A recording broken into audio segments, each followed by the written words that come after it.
방을 통해서 가야만 했었대요. 이 복도의식이 사실 서양에서 들어오면서 일본에서 들어와서 한국으로 들어와서 중간 복도가 생긴 것 같아요. 여기가 아까 응접실. 여기는 아동실. 여기가 아동실. 응접실, 아동실. 여기 주부실. 주부실을 만들었다는 것도 그때 또 특징 중에 하나예요.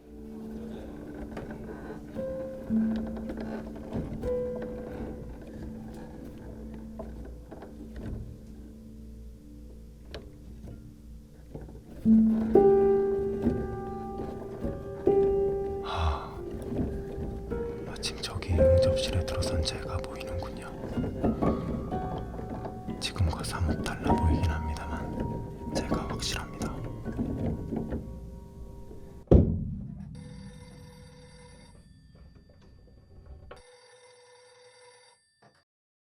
기억극장은 5개의 씬으로 이루어졌는데요. 그 첫 번째 씬은 미디어 아티스트 듀오 민의 유일한 휴양처 안락한 홈입니다. 픽션, 넌픽션이라는 제목의 이 공간 설치는 1920, 30년대 문화주택을 소재로 한 극장형 사운드 설치 작업인데요. 이 구조물에 대해서 좀 설명해 주시겠어요? 이 구조는 지금 딱 보면 어떤 그 가옥의 형태를 이렇게 뚜렷하게 보이지는 못해요. 여기에서 가장 저희가 좀 이렇게 중점으로 두었던 것은 문화주택의 뼈대만 놔두고 다 제거한 상태에서 이 문화주택의 평면도를 실현화시킨 그런 작품인데요. 게다가 이 작품은 제일 먼저 중요한 점이 구조가, 보통은 이런 구조는 다 집안에 단단하게 박혀 있는데 저희 이 작업은 지금 보면 공중에 매달려 있어요. 그래서 저희가 생각했던 그 문화주택, 당대 사람들이 너무 살고 싶어 했던 문화주택을 일종의 유토피아나 어떤 그 욕망, 희망의 주거시설로 저희는 이제 상정을 하고 그것을 모든 사람들이 이루기에는 굉장히 어려운 해서 유토피아적인 것을 이렇게 행행하는 작품으로 만들었고 거기에 다른 부분은 다 제거한 채 기둥만이 라이팅 효과가 나서 라이팅은 사실은 전기가 들어오지 않으면 다 꺼지면 아무것도 안 보이잖아요. 그래서 일종의 환영, 일루전 그런 효과를 되게 보여주고 싶었던 작품입니다. 네, 그리고 이 작품은 마치 막 전생으로 들어가는 듯한 몰입적인 사운드가 굉장히 중요한 요소로 보이거든요. 또 영화적인 이런 미장센하고 싱크를 이루는 내러티브가 압권이라고 생각을 하는데요. 저는 이 사운드 들어보면 어떤 남성 기자가 뭔가 내레이션을 계속 하잖아요. 근데 기자 남성이 민족주의 음악가 최동선 작곡가의 캐릭터하고 좀 겹치는 것 같더라고요. 제 그냥 개인적인 느낌으로는요. 저희가 애초에는 최동선 작곡가를 염두에 두고 하진 않았고요. 저희는 어떤 사람을 내러티버로 하자. 가장 중요한 지점은 이 사람은 영원히 살고 있는 사람으로 생각했어요. 그러니까 이 모든 것을 다 아는 사람. 베를린도 알고, 베를린의 100년 전도 알고, 현재 서울도 알고, 100년 전의 서울도 알고, 그러니까 경성이겠죠. 다 알고 있는 사람이 자신이 한때 기자였고, 기자로서 33년에 윤성덕이라는 피아니스트 집에 방문을 해서 뭔가 인터뷰하는 것을 저희는 이제 중심의 뼈대로 잡은 거죠. 그러면서 저희가 좀 기자가 어떤 인물이었으면 좋겠냐는 것을 계속 이제 대화를 하다가 좀 그러니까 현실적이지 않은 인물처럼 하자. 그래서 목소리도 내러티브를 할 때 목소리도 현실에 만날 수 있는 목소리가 아닌 되게 어떤 느낌을 좀 원하셨죠?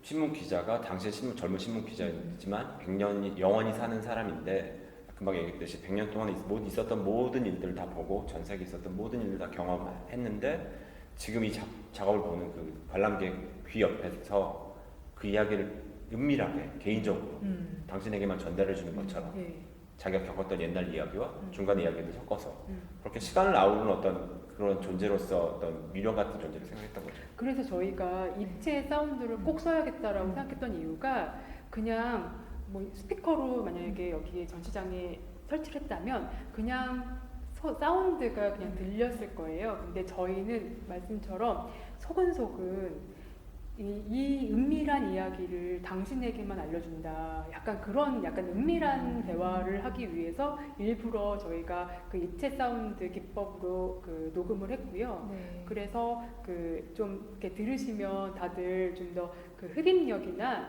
그 좀 집중도가 되게 높아졌다는 말씀을 하시더라고요. 네. 네. 네. 1929년에 귀국한 이후에 일약제 스타가 되었던 바이올리니스트이자 작곡가 최동선 선생님이신데 그분의 곡이 배경에 이제 연주가 되는 건가요?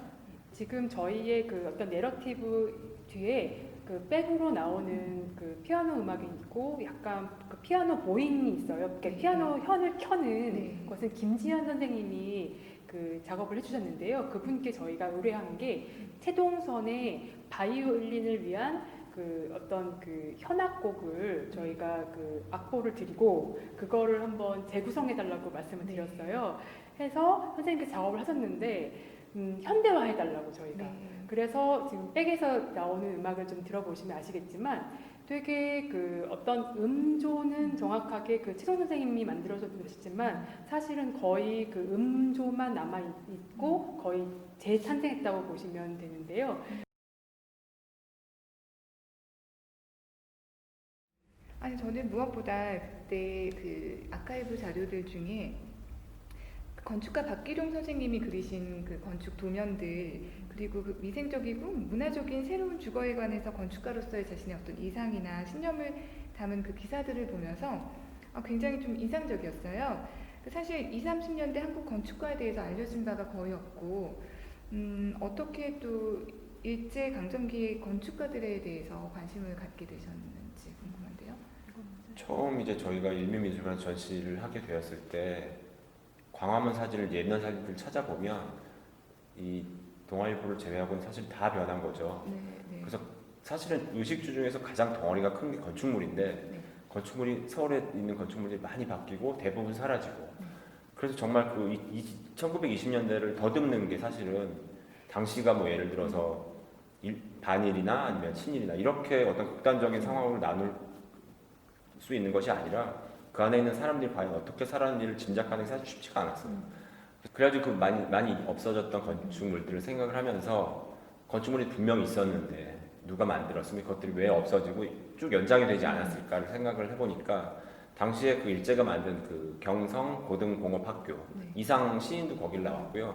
또 이 네. 도면의 주인공인 박길용 선생도 거기 나오셨는데 그분들이 사실은 그 당시 엘리트 코스를 밟아서 한국 그 근대사에서 첫 번째 건축가였죠. 건축가들이 공부를 하면서 당시에 뉴욕이나 유럽이나 첨단 건물들이 올라가는 걸 다 공부를 했을 텐데 과연 당시의 조선의 상황과 비교를 해봤을 때 자신들의 어떤 이데올로기나 아니면 이상향을 꿈꾸는 되게 많은 도면들을 만들었어요. 근데 실제로 구체화된 경우는 없었지만 그래서 그 사람들이 꿈꿨던 이상향이나 본인의 열망이나 당시에 젊었으니까 그분들의 어떤 열정 같은 거 그게 과연 어디로 사라지고 수증기처럼 어디로 사라지고 구현되지 않았다는 게 사실은 이렇게 떠있는 어떤 구조물처럼 안타깝기도 하고 그런 감정이입이 됐었죠. 그러니까 그런 괴리감들을 저희가 약간 부유하는 라이팅 구조물로 그거를 이제 실현하려고 해봤던 거죠. 예. 네. 그리고 이 공간이 그러면은 다 한 공간씩 어떤 그 특정 방을 지칭하나요? 예. 예, 그때 그 박길용 건축가가 만들었던 그 표본적인 어떤 계량주택. 문화주택의 도면도인데 여기서 오른쪽은 예를 들면 식모방, 그 옆은 욕실, 그 뒤는 주방, 그 왼쪽은 주부실, 그 다음은 아동실, 여기는 주로 인터뷰가 이루어지는 응접실. 이렇게 실제 복도를 기준으로 네. 그런 도면도입니다. 그러면은 그 관객들이 이곳을 좀 걸어가면서 듣게 되면 그 기자가 이야기하는 방향과 그런 것에 따라서 조금 사운드가 이렇게 막 움직이겠네요. 예, 그렇게 효과를 주었지만 꼭 그렇게 느끼실 필요는 없고요. 그냥 그 공간이 꼭 그 로케이션이다라는 것을 그렇게 인지하실 필요는 없어요. 왜냐하면 거닐면 그 사운드가 이렇게 막 움직이기 때문에 그 굉장히 그 약간 혼란하고 약간 방향을 잃은 듯한 예, 방향을 잃은 느낌이 들게 되거든요. 그러니까 방향을 잃은 것이 절대로 문제는 아니고 오히려 저희는 의도적이었고 그래서 만약에 방향을 주려면 너무 확실하게 영상 작업을 했었겠죠. 근데 라이트가 껌뻑거리는 것으로 당신이 여기 있는 곳이 어딘지 잘 모를 거야. 하지만 그것이 중요한 건 아니야. 약간 이런 식의 저희는 이제 그 의도하에서 이렇게 작업을 하게 된 거죠. 좀 전에 말씀하시긴 하셨지만 이게 되게 뭔가 노래하듯이 이게 그 라이트가 내레이션하고 싱크를 좀 맞추면서 움직이잖아요. 네네. 리드미컬하게. 네. 근데 그런 부분들은 어떤 식으로 의도를 하시는 거예요? 이 작품은 아주 쉽게 설명드리면 이 뼈대에 기둥이 있는 이 건축물의 평면도 자체가 저희한테는 주인공인 거예요.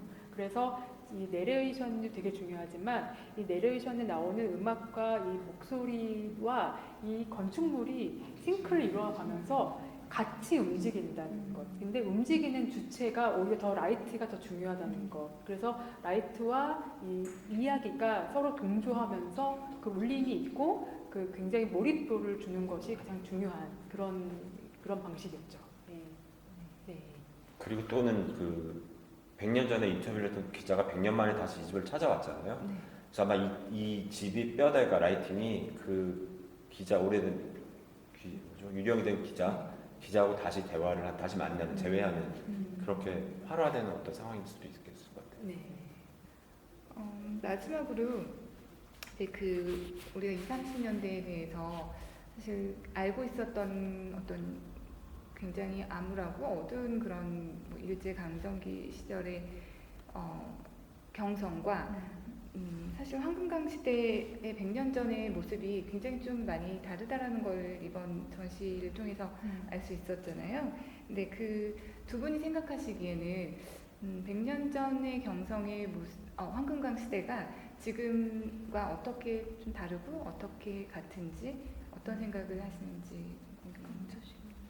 그 100년이라는 시간을 딱 앞에 두고 생각했을 때 그 동안의 역사, 해방유의 역사는 저희가 비교적 잘 공부를 하고 학습을 했는데 일제 때 사실 역사는 사실 저희가 잘 몰라요. 남아있는 게 잘 없고 또 드러낸다고 한다는 것이 사실 일제 치하였기 때문에 문제가 있는 상황도 있기 때문에 그런데 이제 20년대, 30년대 자료를 쭉 찾아보다 보니까 아까 잠깐 얘기가 나오긴 했었지만 생각보다 훨씬 아방가르드고 생각보다 훨씬 다양한 문물들이 들어오면서 사람들이 거기에 즐기기도 하고 또는 낙오되기도 하고 그런 상황들이 벌어졌던 첫 번째 시대였으니까요.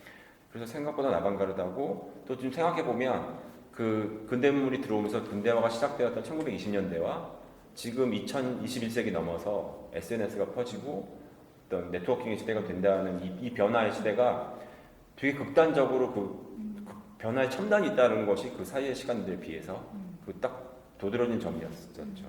그 좀 흥미로웠던 게 뭐냐면 지금 그 대한민국을 사는 사람들이 가장 걱정하는 게 부동산이잖아요. 근데 저희가 건축을 이제 좀 주제로 당시에 건축을 주제로 하다 보니 벌써 100년 전부터 그 서울 도심이 계속 지금처럼 재개발 운동이 있었던 거예요. 운동까지는 아니지만 그냥 정말 삭막한 재개발이 됐던 거죠. 그래서 당시부터 벌써 재개발된 곳에는 굉장히 수도가 들어오고 뭐 편리한 삶이 이루어지지만 재개발이 안 되고 낙후된 곳은 정말 살 수 없는 정말 그 토막굴에서 살아야 되는 그런 상황이었거든요. 당시부터 굉장히 그런 것이 사회 문제가 대두됐었고 지금 그러니까 문화주택이 지금의 그 사람들이 가장 살고 싶어하는 아파트로 이렇게 변모된 100년 과정에서 변모된 하지만 뿌리는 같은 그런 거를 저희가 좀 목도하면서 꼭 이렇게